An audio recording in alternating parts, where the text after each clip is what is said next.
RRB JE में zone choose करना एक बहुत कॉम्प्लिकेटेड प्रोसेस है बच्चों के लिए, क्योंकि एप्लीकेशन फॉर्म तो ओपन हो गया, लेकिन अब जोन कैसे चूज किया जाए, मेरे लिए सेफ जोन कौन सा रहेगा या मेरे लिए डेंजरस कौन सा है, ये मुझे पता होना चाहिए। और ये सवाल लगातार अब वीडियोस के मेरे कमेंट में आ रहा है, इसीलिए ये वीडियो आप लोगों के लिए जरूरी है। लेकिन मैं इससे पहले कि आपको कोई भी जोन खाली में सजेस्ट कर दूं, क्योंकि जहां तक मैं देख रहा हूं बहुत सारे सजेशंस मेरे पास आए कि उन्होंने ऐसा कहा, इन्होंने ऐसा कहा। देखिए, मैं उसमें तो नहीं जाऊंगा कि किसने क्या कहा, बट बहुत मैं जब से ये नोटिफिकेशन आया तब से 2024-2018 का पूरा डेटा एनालिटिक्स टेबल्स खुद खुद बैठकर बनाई है मैंने। बहुत लोगों ने मुझे स्क्रीनशॉट्स यहाँ वहाँ के भेजे हैं, मैंने देखा, उनको आइडिया लगाया तो पता चला कि इसमें बहुत सारे लोगों ने चैट जीपीटी वगैरह का यूज़ करके कैलकुलेशन ऐसी डाल दी है।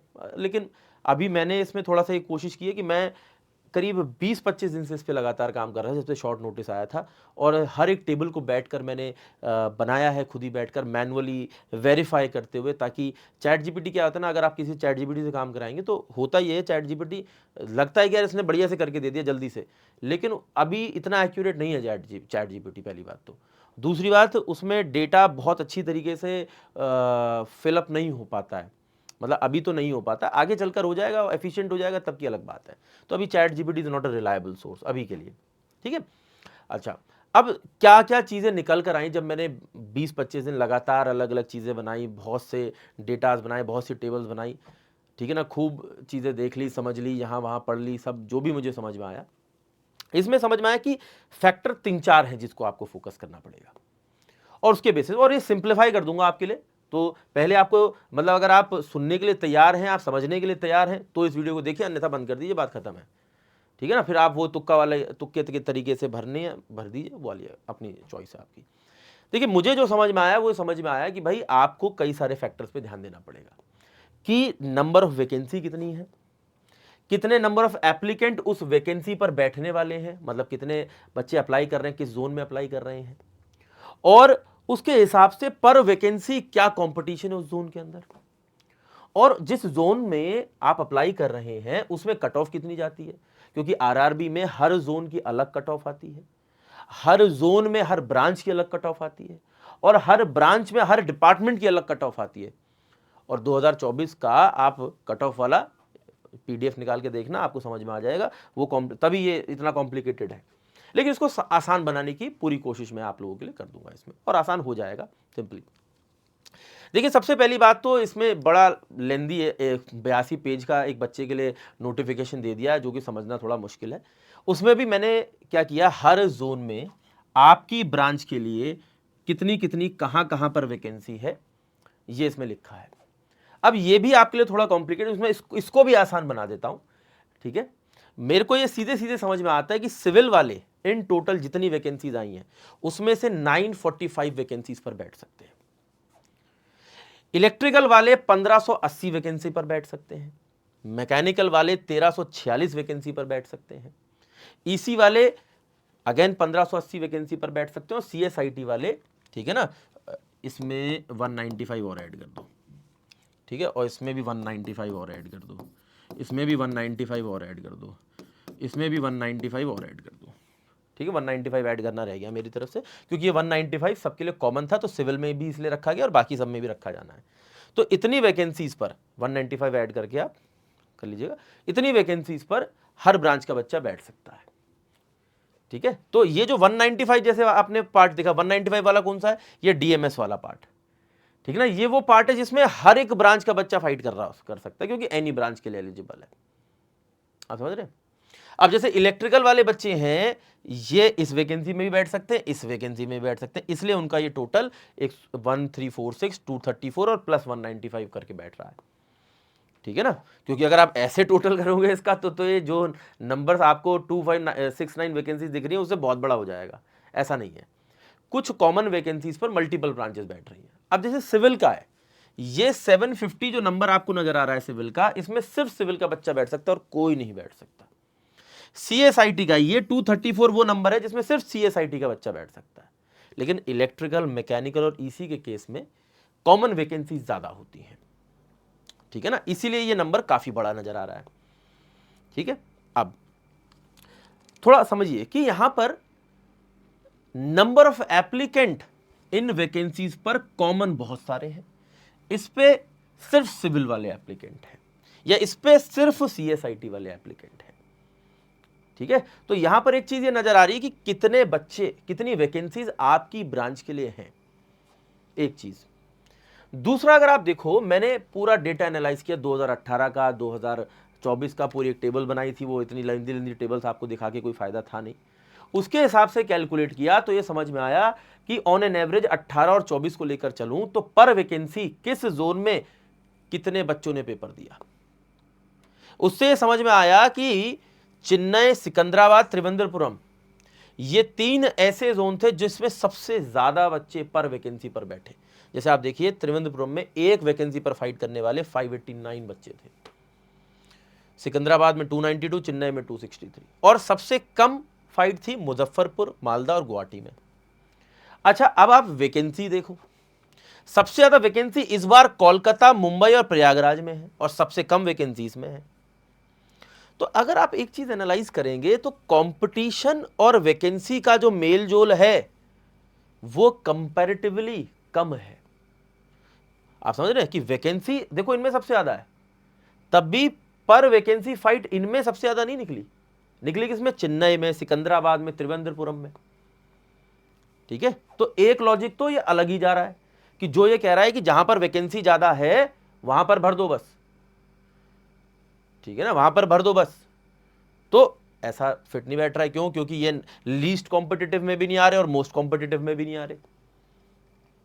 अब तो ठीक है भाई, क्या करें? मैंने कहा चलो इसको कट ऑफ के हिसाब से देखते हैं।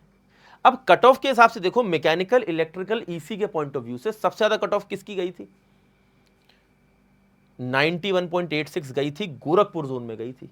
और आप देखो गोरखपुर जोन ना मोस्ट कॉम्पिटिटिव में है ना लीस्ट कॉम्पिटिटिव में है, और वैकेंसी के हिसाब से भी देखो तो ना सबसे ज्यादा वैकेंसी ना सबसे कम वैकेंसी है, तब भी यहां कट ऑफ सबसे ज्यादा है।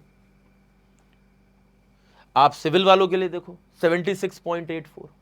अब आप कहेंगे सर सिविल की तो कट ऑफ भी काफी कम गई है अगर यहां इससे कंपेयर, भाई इसमें यहां पर कॉमन मैकेनिकल, इलेक्ट्रिकल, ईसी तीनों के बच्चे फाइट कर रहे थे, इस वजह से यहां पर कट ऑफ काफी ऊपर चली जाती है। ये सिविल के हिसाब से नंबर ठीक है क्योंकि इसमें सिर्फ सिविल वाला बच्चा फाइट कर रहा है, ये सिर्फ सिविल के डिपार्टमेंट के हिसाब से निकाली है मैंने, ऑफिशियल फिगर से निकाली गई है, ये कोई ऐसा नंबर नहीं जो मैंने अपने मन से लिख दिया। ठीक है, तो हमको ये समझ में आ रहा है कि यार अगर मैं सिर्फ कट ऑफ पे फोकस कर लूं तो भी मेरी बात नहीं बनेगी, या मैं सिर्फ वैकेंसी पर फोकस कर लूं तो भी मेरी बात नहीं बन रही है, या मैं सिर्फ पर कंपटीशन के हिसाब से फोकस कर लूं तो भी मेरी बात नहीं बन रही है।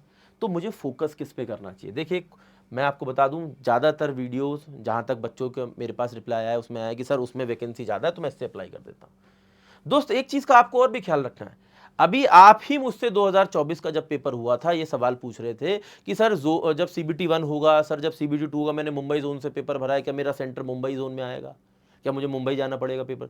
आप ये सोचिए, जब पेपर देने जाने से पहले आपको 50 बार सोचना पड़ रहा है कि मेरा सेंटर कहीं वहां ना पड़ जाए, तो आप सोचिए जब आपका सिलेक्शन अगर हो भी गया मुंबई जोन में, आपने मुंबई जोन में अप्लाई किया ज़्यादा वैकेंसी देखकर, तो ज़िंदगी भर आपकी जो नौकरी है वो मुंबई जोन में होगी। मान लेते हैं आप रहने वाले यूपी के हैं, आप रह कहाँ रहे होंगे?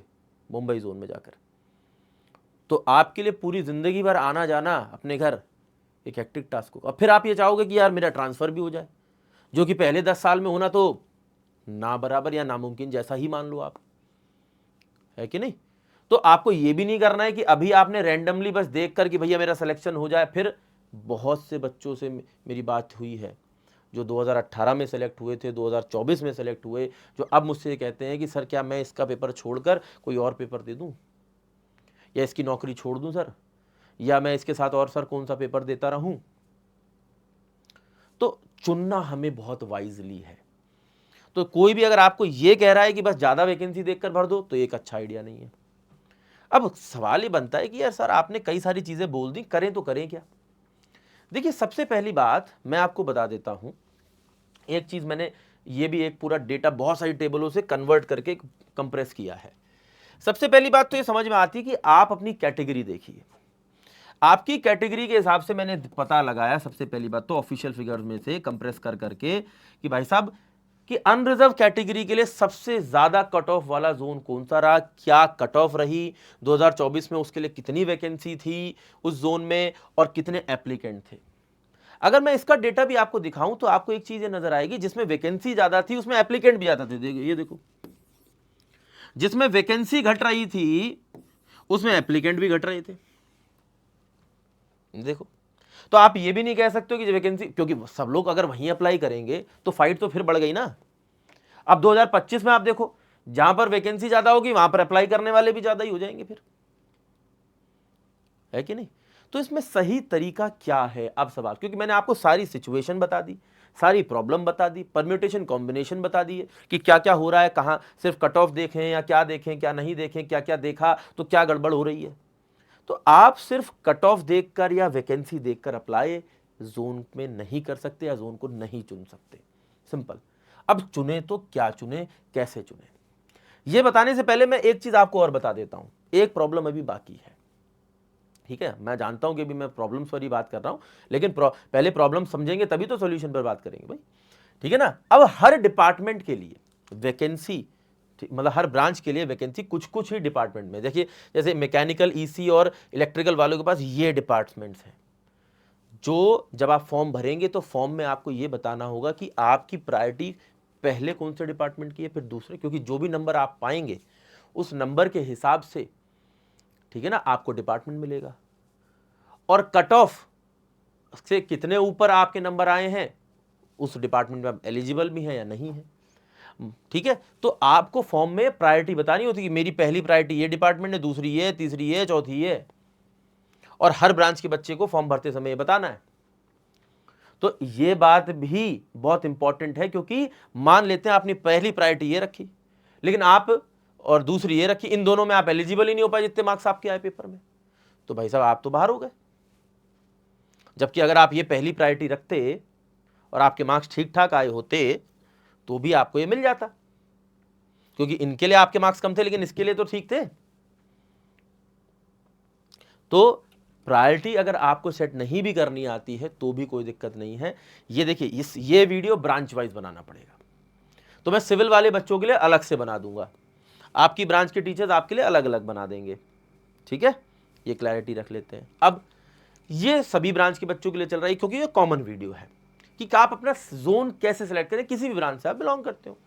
देखिए सिंपल सी बात है, अगर मैं आपको ये कहूं कि अगर आपकी कोई भी दिक्कत है, अभी कोई भी दिक्कत है, आप ये नहीं चूज कर पा रहे हैं कि भाई मेरा डिपार्टमेंट कौन सा मैं पहला चूज करूं, क्या प्रायोरिटी होनी, आरआरबी को लेकर कोई भी प्रॉब्लम है, तो इससे पहले कि मैं आपको सही तरीका बताऊं, एक चीज जो आपको करनी है अदर देन दैट, क्योंकि तरीका तो मैं भी आपको बता दूंगा, लेकिन तब भी आपको कोई भी प्रॉब्लम फेस हो रही है, मैंने एक फॉर्म वीडियो के डिस्क्रिप्शन में अटैच कर दिया है, ठीक है ना, वो आपको भरकर आपको अपनी प्रॉब्लम मेरे साथ शेयर करनी है वीडियो के डिस्क्रिप्शन में, fill the Google form for RRB JEE guidance, ताकि मैं आपकी हर प्रॉब्लम को क्लोजली स्टडी कर पाऊँ, जान पाऊँ और उसके ऊपर वीडियो बना पाऊँ। ये वीडियो भी तभी बना रहा हूँ जब आपने अपनी प्रॉब्लम्स मुझ तक पहुँचाई हैं।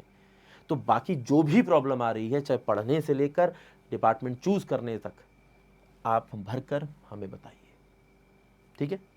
अब आ जाते हैं सही तरीके पर, अब बात करते हैं सोल्यूशन की।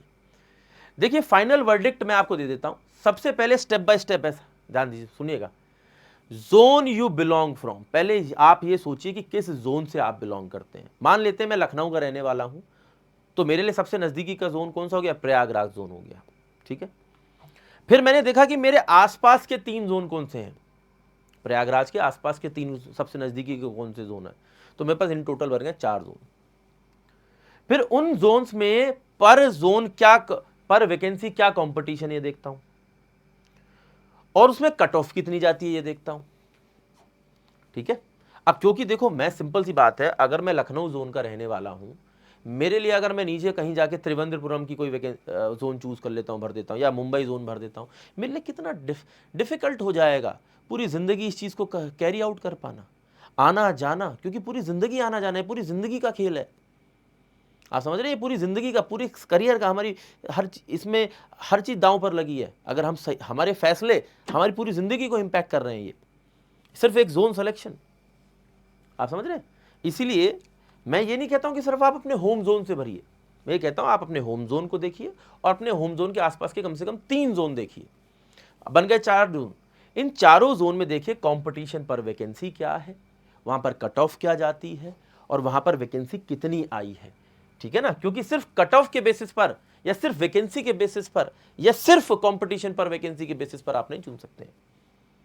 हाँ, आपने ये चुना हुआ है कि भैया मेरे को तो अपने होम स्टेट के ही जोन को भरना है, बात ही खत्म हो गई वहाँ से, क्योंकि भैया पढ़कर मार्क्स लाने हैं, मार्क्स लाकर निकालना है, बात खत्म। लेकिन अगर ऐसा नहीं है, आप अपने होम जोन के अलावा भी जोन चुन सकते हैं, तो मैं कहूँगा कि आसपास के 3 जोन आप पकड़ लीजिए। जैसे एग्जाम्पल दे देता हूँ कि मान लेते हैं कि आप प्रयागराज जोन के हैं, ठीक है ना। आप किस जोन के हैं? प्रयागराज जोन के हैं। आपने प्रयागराज जोन में देखा कि भैया एवरेज कंपटीशन पर वैकेंसी 199 बच्चा एक सीट पर फाइट कर रहा था 2018-2024 के हिसाब से। देखो इस बार वैकेंसी आई है 162। इसके आसपास के जोन कौन से हैं? भोपाल, गोरखपुर, रांची, पटना।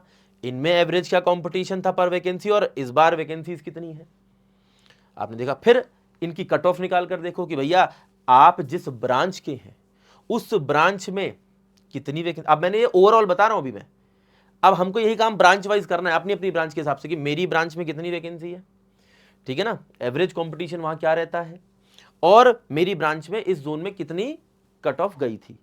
इन तीनों को अगर आप देखें और देखिए उसमें बेस्ट क्या बैठ रहा है। जैसे अभी मैंने एवरेज कंपटीशन और वैकेंसी को यहां रखा है, ठीक है। तो मैंने देखा कि यार 199 बच्चा यहाँ पे फाइट, लेकिन इसमें वैकेंसी भी ज़्यादा है। तो मैं ओवरऑल अगर इन नंबर्स को देख रहा हूँ तो मुझे एक चीज़ समझ में आ रही है, यहाँ वैकेंसी बहुत कम है और एवरेज कंपटीशन कंपैरेटिवली उसके अच्छा है। यहाँ पर वैकेंसी 109 है, 100, तो मैं रांची जोन भी चूज कर सकता हूँ। क्यों? वैकेंसी का नंबर भी 109 है और कंपटीशन भी अगर आप देखें 199 से घटकर 112 है, ठीक है ना। हाँ, रिलेटिवली वैकेंसी नंबर भी कम है, लेकिन बाकियों से आप देखो यहां पर वैकेंसी भी कम है पर वैकेंसी फाइट भी ज्यादा है, वैकेंसी भी कम है पर वैकेंसी फाइट भी ज्यादा है। तो मैंने कहा या तो मैं रांची चूज कर सकता हूं या मैं प्रयागराज चूज कर सकता हूं। अब मैंने अगर सोचा है कि नहीं मेरे को अपने होम स्टेट से ही दे देना चाहिए इन दोनों को देखते हुए, तो भाई मैं प्रयागराज चुन लूंगा, वरना मैं रांची भी चुन सकता हूं। आप समझ रहे हैं? तो ये कुछ तरीका आप अपना सकते हैं, वरना जो बेस्ट तरीका है वो तो फिर अपने होम स्टेट का ही है, ठीक है ना, अपने होम जोन का ही है, ठीक है। अगर आपको अब भी लगता है कि आपको कोई कंफ्यूजन है, मैंने रास्ता आपको दिया ही हुआ है कि आप भरकर फॉर्म भरकर अपनी बात मुझ तक पहुंचा सकते हैं और किस डिपार्टमेंट की प्रायोरिटी आपको चुननी चाहिए ये भी आपको चुनना आना चाहिए, ठीक है। इसके बाद भी कोई डाउट रहता है वीडियो के नीचे कमेंट कीजिए, बताइए। कोशिश करूंगा कि अगली वीडियो में आप लोगों के लिए चीज़ें और आसान कर सकूं और सिंप्लीफाई कर सकूं, ठीक है। धन्यवाद।